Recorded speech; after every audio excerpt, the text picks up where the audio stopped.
Potem so bili kadrovske odločitve, tudi tiste, ki so prispevale svoj delež. Tu mislim, če zdaj vzamem posebej še mariborsko zgodbo,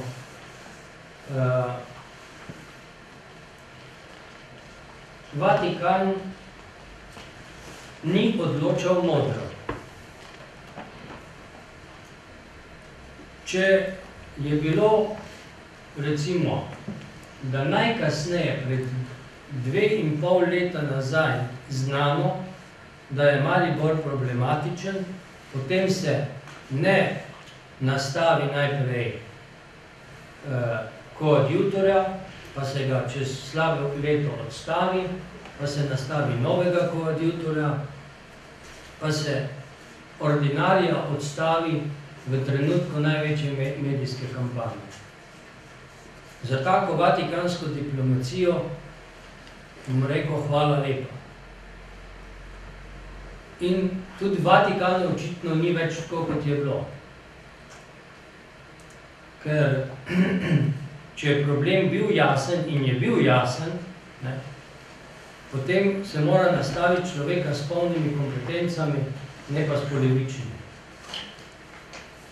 In ta trenutek je situacija, ko dejansko lahko rečemo, da je 5 škofov botrovalo zadnjih 10 let situacije v Mariboru, pa dobenega ne moramo do kraja poklicati na odgovornost, ker res doben ni do kraja odgovoren. In taka kadrovska igra mislim, da dokaj delikatnem slovenskem prostoru ne more biti razumljena kot pomoč in kot razumevanje neke sicer majhne cerkve, kot je slovenska, strani Vatikana. Tako da, tu mislim, da je zelo jasno potreba povedati, da je kadrovska politika tudi svoje naredila na tem področju. Potem odsotnost strategij in prioritet in izbira sredstev za evangelizacijo, ki seveda niso bila ustrezna. Ampak, ko govorimo o odsotnosti strategije, mislim predvsem na to, da smo nekako se znašli pred 2 modeloma in 2 konceptoma cerkve, pa recimo temo po eni strani neka tradicionalna varianta cerkve, ki je živela in obstajala na predpostavki, da je večinsko prebivalstvo v Sloveniji katoliško in ki je delovala, pastoralno delovala na predpostavki, da lahko in v prvi vrsti smemo početi samo tisto, kar smo počeli pred 20 leti v totalitarnem sistemu, da smemo oznanjati in deliti zakramente. S tem pristopom cerkvi smo cerkev na nek način v nadaljevanju in vse do danes razumeli v okrnjeni obliki, kajti cerkev ni samo oznanjevanje in zakramentalno življenje, cerkev je tudi karitas, oziroma najbrž Benedikt 16. ni kar tako brez spomena poudaril v svoji prvi okrožnici, da cerkev brez karitativne dimenzije, in v to je vključil tudi politično dimenzijo, brez te dimenzije ni prava cerkev. Tako da tu smo ostali prevladujoče na modelu cerkve, kakršnega smo uspešno imeli in preživeli totalitarno obdobje. Že ob sami sinodi se nismo bili pripravljeni sprijazniti dejstvom, da smo manjšina. Še vedno smo gradili na triumfalističnih predpostavkah in to je tudi delno sinod odnesel, ker koncept cerkve nismo bili sposobni na nek način tudi v naših glavah nekako sinhronizirati in ga dejansko usmeriti v tisti smeri, ki ga svetovno učiteljstvo od koncila naprej poudarja. Tako da smo imeli tu napačne strategije. Te strategije so seveda bile prisotne tudi, ko je šlo za uvajanje te tretje dimenzije, karitativno-socialne dimenzije, kjer smo imeli tudi dva modela. En model se je vzgledoval po neki, recimo temu bolj germansko usmerjeni cerkvi, predvsem na Štajerskem, drugi se je vzgledoval bolj po italijansko usmerjeni, predvsem na Primorskem. In v samem konceptu Caritas sta se te dve stvari lomili tudi na sinodi in tudi tam nismo uspeli nekako konceptualno zadev zbližati oziroma se dogovoriti, kateri je tisti koncept, ki mu bomo sledili, kako bomo recimo, če rečemo, prostovoljnega in institucionalno-profesionalnega med seboj povezali, dokot bomo šli z enim, dokot z drugim in katero vizijo bodo potem škofi tudi zagovarjali. Tako da to so samo dve področji strateških prioritet, kjer mislim, da ni uspelo priti do nekega soglasja.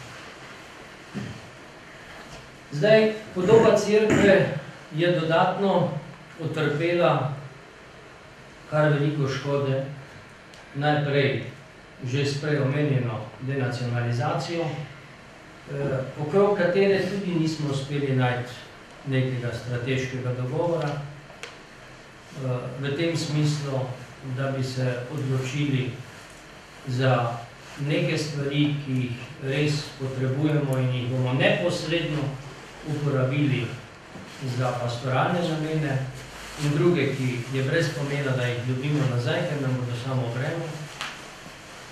Tega dogovora, jaz mislim, da ni bilo na nivoju nobene škofij, tu sta seveda predvsem detangirane Ljubljanska in pa Mariborska, na druge tako niso, ali še niso obstajale, ali pa niso, ali Koprska tako ni bila na tem področju nikoli problematična. Tako da nam je seveda 20 let tega boja za denacionalizacijo naredilo veliko škode in vzelo veliko ugleda.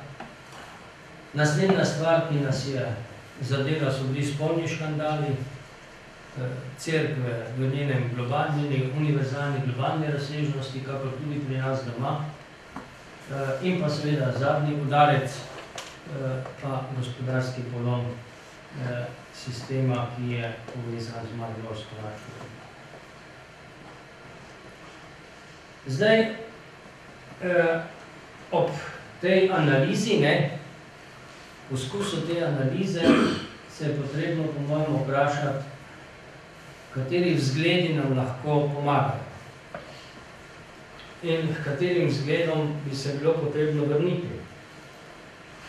Zadnjič sem zaradi ognjišča imel komentar in sem tam tudi upozoril na dva, po mojem, vzgleda, ki sta pomembna tudi za našo sedanjo situacijo. Prvi je povezan z benediktinskim redom, za katerega menim, da je v zgodovini najbolj uspešno povezal obstoječe kulture, s katerimi se je srečal, in evangelij. Sam ustanovitelj Benedikt je uspešno sintetiziral rimski pravni red z evangelijem in s tem pravzaprav največji civilizacijski doprinos rimskega imperija, rimsko-pravni sistem, ki je postal osnova in temelj za redovno pravo vse do današnjih dni.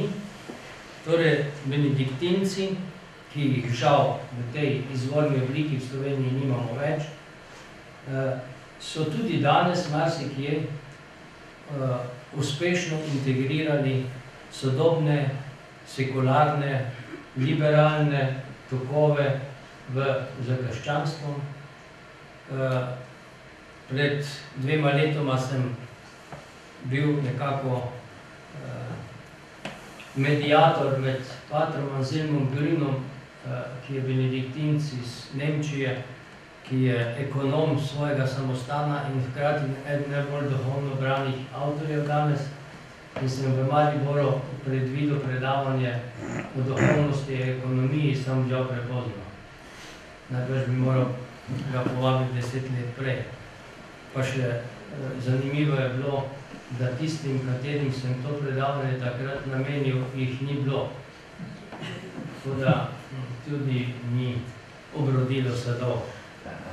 Ampak kakorkoli že, se pravi, izvorno gledano krščanstvo, civilizacijsko v Evropi, mislim, da benediktinci nam to zadevo ne imajo kaj povedati. Drug pomemben reformator v cerkvi je sveti Frančišek Asiški, ki vemo, da je bil v konfliktu z oblastjo premoženja, bogatstva in z oblastjo moči svojega očeta in je do teh dveh oblasti se oprl na ta način, da se je slekel do golega in hotel s tem povedati, da ne mara ne ene, ne druge, zato da bi gradil cerkev. Ti vzgledi in pa še kakšen drug vzgled iz zgodovine cerkve nas lahko navdajajo z optimizmom, vsaka krizis tudi priložnost za katarzis in da tisto, kar se nismo pač bili na nek način sposobni sami odločati, se bomo morali silom prilik ali pa zaradi razmer, v katere smo prišli. Naslednja stvar, ki se mi zdi pomembna, in tu bi se navezal na okrožnico Benedikta XVI. Bog je ljubezen, kjer v drugem delu predno začne o karitativni dimenziji in pa o družbeno-politični dimenziji krščanstva in vere spomni na prva stoletja krščanstva, kjer opozori na cesarja Justinijana Odpadnika, ki je pri kristjanih videl največji vzor in vzgled v njihovi karitativni dejavnosti in je sklenil, da bo on v cesarstvu vzpostavil še boljši karitativni sistem, kot ga imajo kristjani, ki je tudi, oziroma Benedikt je tudi v tem kontekstu izpostavil diakonsko službo. Tako da mislim, da je potrebno zelo jasno vzpostaviti vstopno mesto za evangelizacijo preko karitativno-socialne dimenzije cerkve. To idejo nam sugerira tudi papež sam in pa naša cerkev, pa ne samo naša, cerkev, katoliška cerkev v Evropi se bolj ali manj nahaja v situaciji, ki je